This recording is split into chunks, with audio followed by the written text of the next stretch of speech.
de la ira venidera. Déjeme decir algo acerca de la última parte de este versículo. ¿Qué es lo que vemos aquí? La terrible realidad de la ira que vendrá. Esa ira divina que está como una espada de Damocles sobre todos los seres humanos. La pendiente ira de Dios. Note que no es solo que Jesús viene, sino que la ira de Dios también viene. ¿Qué es eso? ¿A qué hace referencia? Hace referencia a la gran tribulación. Si usted piensa que hoy en día estamos teniendo increíbles problemas y dificultades, la ira de Dios, la gran tribulación, hará que estos días que estamos viviendo en la actualidad parezcan como paseo de verano en la playa. La ira de Dios, la gran tribulación, será un tiempo infernal en la tierra, será un tiempo de indescriptible sufrimiento. El profeta Daniel advirtió sobre este tiempo. Anote al margen Daniel 12:1. Y será tiempo de angustia, cual nunca fue desde que hubo gente hasta entonces. Será un tiempo de sufrimiento sin paralelo en la historia. Y el Señor Jesús también advirtió sobre esto. Busque Mateo 24, desde el verso 21.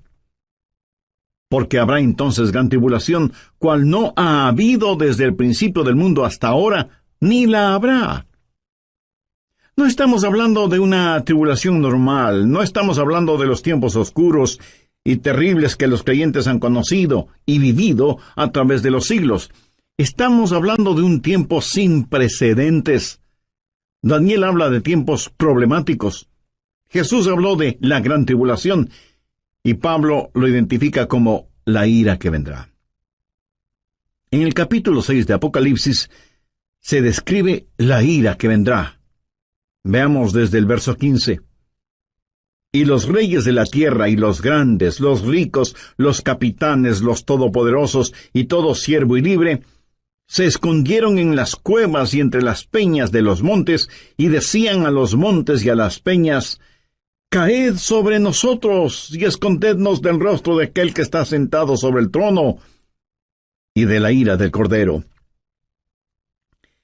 Generalmente hablamos de la gentileza del amor del Cordero, o sea, de Jesús. Pero escúcheme con atención. El amor de Dios es la mitad de la verdad, pero no toda la verdad. Y cuando usted toma solo la mitad de una verdad y la presenta como si fuera toda la verdad, entonces la mitad que no presenta resulta que viene siendo una mentira. Pero, mi amigo, de acuerdo a la Biblia, la otra mitad del amor de Dios es la ira de Dios, la justicia de Dios. El gran día de la ira de Dios se acerca. ¿Y quién será capaz de enfrentarlo? Daniel, Jesús, Pablo y Juan hablan sobre ese evento. Ese día sin paralelo ni precedente en la historia humana va a llegar, y Pablo lo identifica como la ira que vendrá. Con todo lo que sucede a nuestro alrededor en nuestros días, bien se podría decir que las llamas del juicio de Dios están ya apareciendo en el horizonte. Apocalipsis 6, desde el verso 1. Vi cuando el Cordero abrió uno de los sellos, y oí a uno de los 4 seres vivientes decir, como con voz de trueno: Ven y mira. Cuando usted escucha truenos, ¿qué es lo que espera? Pues una tempestad, ¿verdad? A Juan se le dijo que mirara. ¿Y qué es lo que él vio? Veamos en el verso 2. Y miré, y he aquí un caballo blanco. Vamos a ver 4 jinetes en sus caballos, cabalgando durante la gran tribulación. Algunos llaman a estos los 4 jinetes del Apocalipsis. Y todo esto no es más que una descripción de la frase que Pablo usó cuando dijo, la ira venidera. El primer caballo es el blanco, de dominio. Juan dice, y miré, y he aquí un caballo blanco, y el que lo montaba tenía un arco, y le fue dada una corona, y salió venciendo, y para vencer. ¿Quién es este que monta en un caballo blanco? Mi amigo no es otro que el anticristo. Es la simbología bíblica. Un caballo blanco significa dominio, conquista, triunfo, y durante ese tiempo, el Mesías del diablo, el anticristo, regirá en el mundo. Tiene un arco en su mano, lo cual es símbolo de poder. Tiene una corona en su cabeza, lo cual también significa dominio. Y si usted me pregunta, ¿el mundo en realidad será gobernado por el anticristo? Absolutamente cierto. Jesucristo fue muy claro al respecto. Busque Juan 5:43. Yo he venido en nombre de mi Padre, y no me recibís. Si otro viniere en su propio nombre, a ese recibiréis. Jesús dijo que no le recibimos a él, que es el verdadero Cristo, pero sí recibiremos al anticristo, que vendrá montado en un caballo blanco. De paso, quiero compartir con usted lo que leí en un periódico y que tiene que ver con un nuevo símbolo propuesto para las Naciones Unidas. ¿Sabe cuál es ese nuevo símbolo? Un caballo blanco. El artículo dice que el caballo blanco es símbolo de paz, y cito textualmente parte de lo que dice el periódico. La paloma, como símbolo de paz y fraternidad entre las naciones, enfrenta a un competidor, un caballo blanco. El diseño del caballo blanco fue donado con el propósito de unir pacíficamente los 5 continentes, simbolizado a través de la fortaleza del caballo que asegura libertad y unidad. En la cabeza del caballo habrá 5 cintas de diferentes colores que representan los 5 continentes: Europa, Asia, África, América y Australia. Así que se está impulsando un nuevo símbolo de paz, un caballo blanco, para que unifique al mundo. Y Daniel, haciendo referencia al anticristo, dice que por medio de la paz destruirá a muchos. Segundo, el caballo rojo de la destrucción. Apocalipsis 6:4. Y salió otro caballo, bermejo, y al que lo montaba le fue dado poder de quitar de la tierra la paz, y que se matasen unos a otros, y se le dio una gran espada. El caballo rojo de la destrucción, rojo como el color de la sangre. Y cuando este inspirado anticristo cabalga para conquistar, en su diabólico cerebro no habrá más que esa idea, conquistar, y habrá guerra y terror y destrucción, y la sangre roja lo manchará absolutamente todo. ¿Alguna vez usted ha pensado en nuestro mundo presente, armado hasta los dientes, con toda clase de armas de destrucción? El Medio Oriente es un verdadero polvorín, y en realidad nadie sabe qué naciones tienen armas biológicas o capacidad nuclear o termonuclear. Un gran general norteamericano dijo: sabemos mucho más acerca de la guerra que de la paz. Sabemos más acerca de quitar la vida que acerca de vivir en este siglo que se pregona es el siglo del progreso. El conocimiento científico ha sobrepasado los límites de control. Tenemos muchos hombres de ciencia, pero en verdad muy pocos hombres de Dios. El mundo ha alcanzado notoriedad sin sabiduría, poder sin conciencia. Somos un mundo de gigantes nucleares, pero criaturas sin ética. Todo lo que sucede en el mundo está llegando a su clímax. Y la Biblia lo identifica como el gran día de la ira de Dios.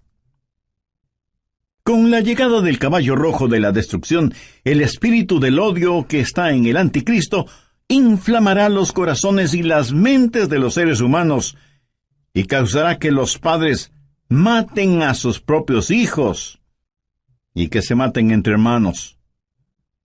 Será un tiempo de indescriptible sufrimiento cuando la espada estará chorreando la sangre de todos aquellos que no han querido recibir la marca de la bestia.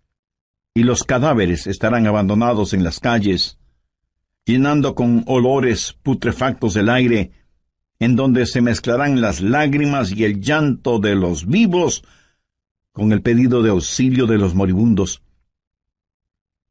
Y uno puede entender lo que profetizó Jesús cuando dijo, «Mas ay de las que están encintas y de las que crían en aquellos días, porque habrá entonces gran tribulación, cual no ha habido desde el principio del mundo hasta ahora, ni la habrá». Tercero, el caballo negro de la privación. Apocalipsis 6, versos 5 y 6. Cuando abrió el tercer sello, oí al tercer ser viviente que decía, «Ven y mira». Y miré, y he aquí un caballo negro, y el que lo montaba tenía una balanza en la mano, y oí una voz de en medio de los 4 seres vivientes que decía, 2 libras de trigo por 1 denario, y 6 libras de cebada por 1 denario. Pero no dañes el aceite ni el vino. ¿Qué representa el caballo negro?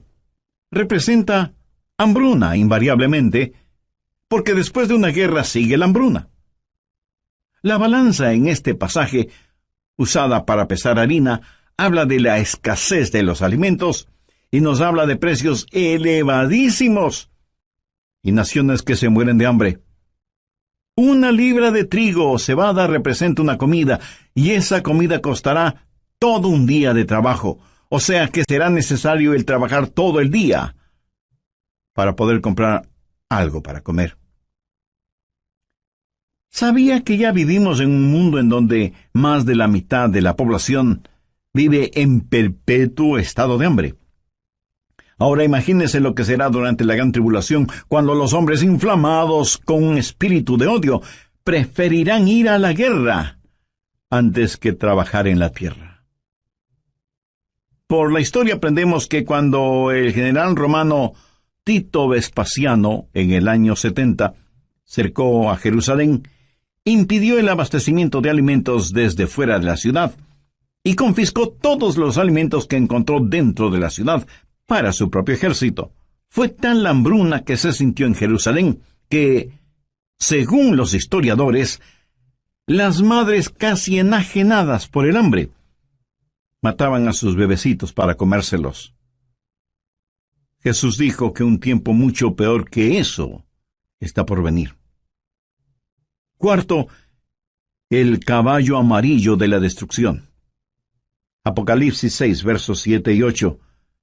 Cuando abrió el 4º sello, oí la voz del 4º ser viviente que decía, «Ven y mira». Miré, y he aquí un caballo amarillo, y el que lo montaba tenía por nombre Muerte, y el Hades le seguía. Y le fue dada potestad sobre la 4ª parte de la tierra para matar con espada, con hambre, con mortandad y con las fieras de la tierra.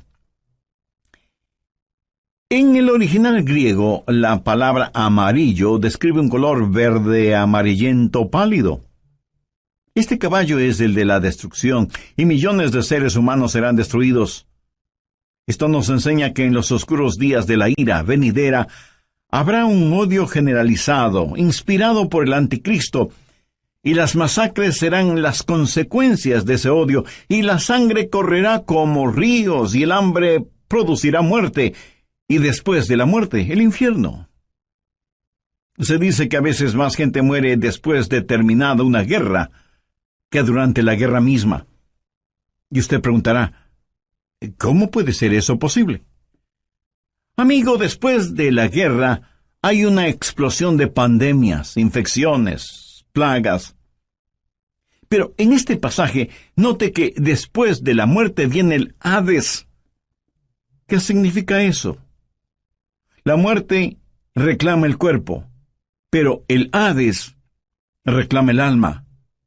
Esos van a ser días terribles cuando ni siquiera en el sepulcro usted podrá esconderse de Dios. Y yo creo que los 4 jinetes del Apocalipsis están listos para comenzar su recorrido. Si nuestros oídos son sensibles, escucharemos el estruendo de sus cascos aproximándose aceleradamente. El gran día de la ira de Dios vendrá, ¿y quién será capaz de enfrentarlo? Este pasaje de Primera de Tesalonicenses nos previene acerca de la ira que vendrá, pero solo he hablado de una parte de lo que sucederá durante la gran tribulación. Vayamos ahora a Apocalipsis 9. La gran tribulación será un tiempo cuando los espíritus diabólicos serán desatados sobre la tierra. Apocalipsis 9:1. Y el quinto ángel tocó la trompeta, y vi una estrella que cayó del cielo a la tierra. ¿Qué representa esa estrella caída? Es el mismísimo Lucifer. Y se le dio la llave del pozo del abismo, o sea, la llave es entregada a este supercriminal para que abra la cárcel que está en el abismo y deje en libertad a los malévolos espíritus encerrados allí. Y cuando eso pase, cosas increíblemente horrorosas van a suceder. Veamos el verso 2. Y abrió el pozo del abismo, y subió humo del pozo como humo de un gran horno, y se oscureció el sol y el aire por el humo del pozo, y del humo salieron langostas sobre la tierra, y se les dio poder como tienen poder los escorpiones de la tierra. Un notable comentarista bíblico refiriéndose a esto dice: las langostas son infernales. Por eso vienen desde el fondo del abismo. Bueno, aquí no está hablando de langostas comunes. Estas son un emblema, un simbolismo de espíritus diabólicos. Son espíritus infernales e insaciables. Este no es un panorama muy halagador que digamos, ¿no le parece? Y menos para quienes no son salvos todavía. ¿Es usted ya salvo o salva? ¿Hay en su corazón el anhelo de que Jesús regrese? ¿Tiene la absoluta certeza de que al morir se irá al cielo? Si no es así, usted necesita hacer una decisión espiritual ahora mismo. Le invito a decir la siguiente oración. Dígala con sus propias palabras. Las mías son solo una guía. Querido Dios, perdóname porque aún siendo religioso, he estado tan pendiente de las cosas materiales que no he puesto ninguna atención a las cosas espirituales. Soy pecador y necesito tu perdón. Me acerco a ti en busca de misericordia y gracia. En el oriente, enormes enjambres de langostas aparecen en cierta época del año y devoran todo cuanto encuentran a su paso, incluyendo la vegetación. Pero las langostas de este versículo son diferentes. No dañarían ni una sola hoja de la vegetación, pero sí dañarían a los hombres y serían insaciables. Pero no solo son insaciables, sino que también son intolerables. Veamos los versos 5 y 6. Y les fue dado no que los matasen, sino que los atormentasen 5 meses, y su tormento era como un tormento de escorpión cuando hiere al hombre. ¿Ha sido usted alguna vez picado o mordido por un escorpión? Bueno, yo sí. Y eso es algo que de ninguna manera es agradable el recordarlo. Pero estos tal vez billones de langostas bíblicas salidas del abismo infernal tendrán el poder de ocasionar intolerables y terribles dolores. ¿Cuán terrible es ese dolor? La respuesta está en el verso 6. Y en aquel día los hombres buscarán la muerte, pero no la hallarán. Y ansiarán morir, pero la muerte huirá de ellos. Los hombres con ansiedad buscarán la muerte, porque la muerte será una bienvenida liberación al tormento ocasionado por estos espíritus diabólicos que estarán en total libertad sobre la tierra. No solo serán espíritus intolerables, sino que además serán espíritus irresistibles. Verso 7. Y el aspecto de las langostas era semejante a caballos preparados para la guerra. Como un ejército bien entrenado, avanzan, marchan, y nadie les puede detener, nadie puede estorbar el vertiginoso marchar de estas fuerzas diabólicas salidas del fondo del abismo de la maldad. Son irresistibles y al parecer invencibles. Apocalipsis 9:7. Y el aspecto de las langostas era semejante a caballos preparados para la guerra. En las cabezas tenían como coronas de oro. ¿Qué significa esto? Significa que a Satanás se le ha dado dominio y está temporalmente en el trono. Es el milenio del diablo. El infierno está de fiesta. Son irresistibles, invencibles e inteligentes. Mire lo que dice la parte final del verso 7. Sus caras eran como caras humanas. En la tipología bíblica, el rostro de un hombre siempre habla de inteligencia. Pero siempre ha sido la sabiduría humana la que ridiculiza la verdad de Dios.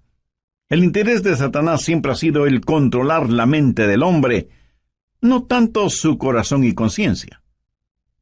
Los espíritus diabólicos implantan en nuestras mentes ideas de cómo debemos aprender acerca de las estratagemas seductoras de Satanás, pero son estratagemas insidiosas. Verso 8.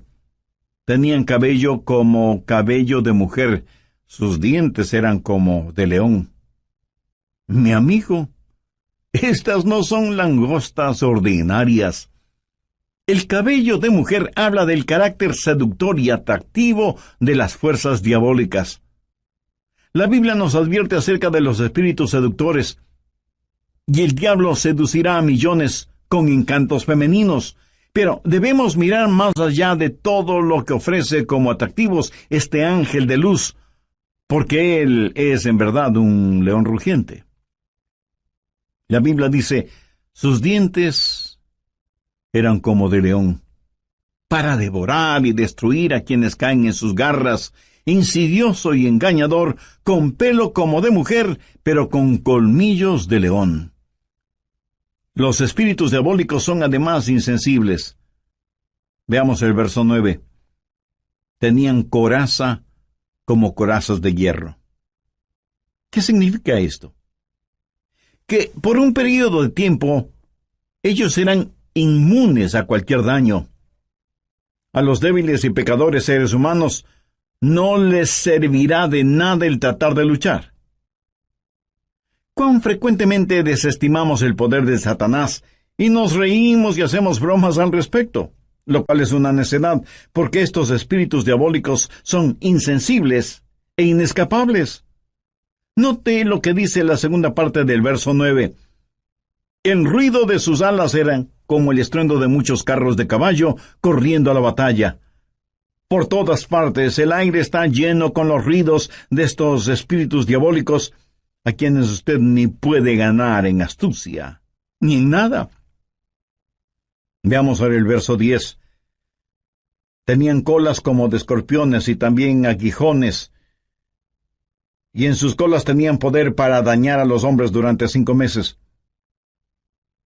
¿Sabía usted que el tiempo normal de vida de una langosta es 5 meses? El apóstol Juan usa simbolismos para decirnos que estos espíritus malignos, que tienen colas como de escorpiones, efectuarán su trabajo de herir a los hombres. Tienen el poder para hacerlo. Y como si todo esto fuera poco, esos espíritus son además indivisibles. Verso 11. Y tienen por rey sobre ellos al ángel del abismo, cuyo nombre en hebreo es Abadón y en griego Apolión. Hay un rey sobre estos espíritus. Recuerde que no tenemos lucha contra sangre y carne, sino contra principados, contra potestades, contra los gobernadores de las tinieblas.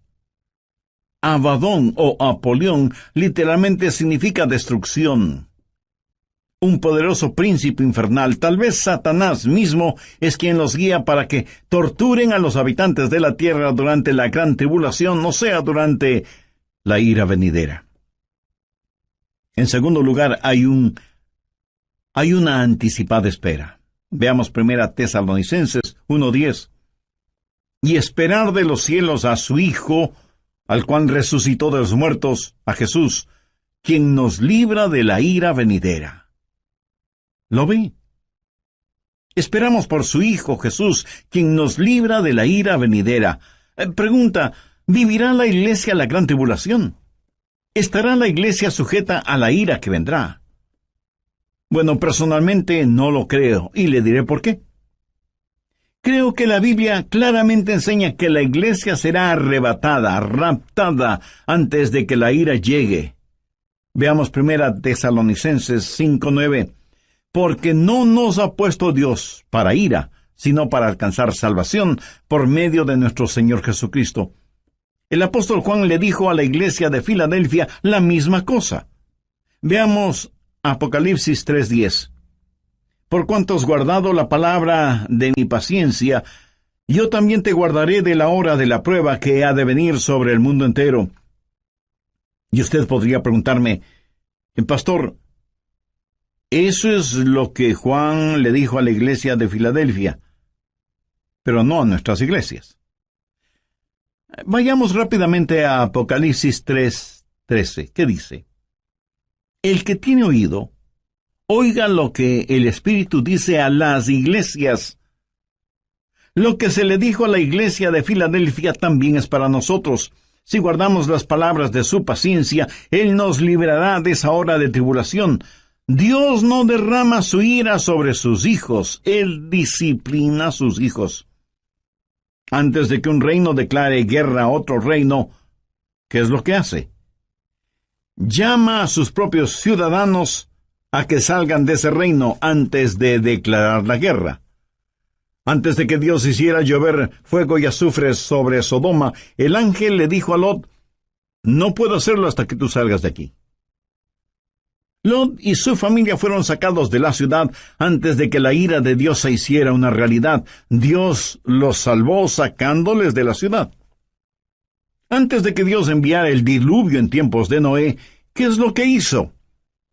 Arrebató a Enoc antes del diluvio para que fuera como un retrato, una ilustración de que antes de que Dios derrame su ira, Dios salva a los suyos. Dios puso a Noé en el arca como una ilustración de lo que la nación judía experimentaría y saldría del fuego de la tribulación. Si la iglesia va a pasar la gran tribulación, hay ciertas cosas que deben suceder. Y no estaremos esperando el regreso de Jesús en cualquier momento. Anote Mateo 24:36. Pero del día y la hora nadie sabe, ni aun los ángeles del cielo, sino solo mi Padre. Nadie, absolutamente nadie, sino el Padre, conoce el tiempo del regreso de su Hijo a la tierra.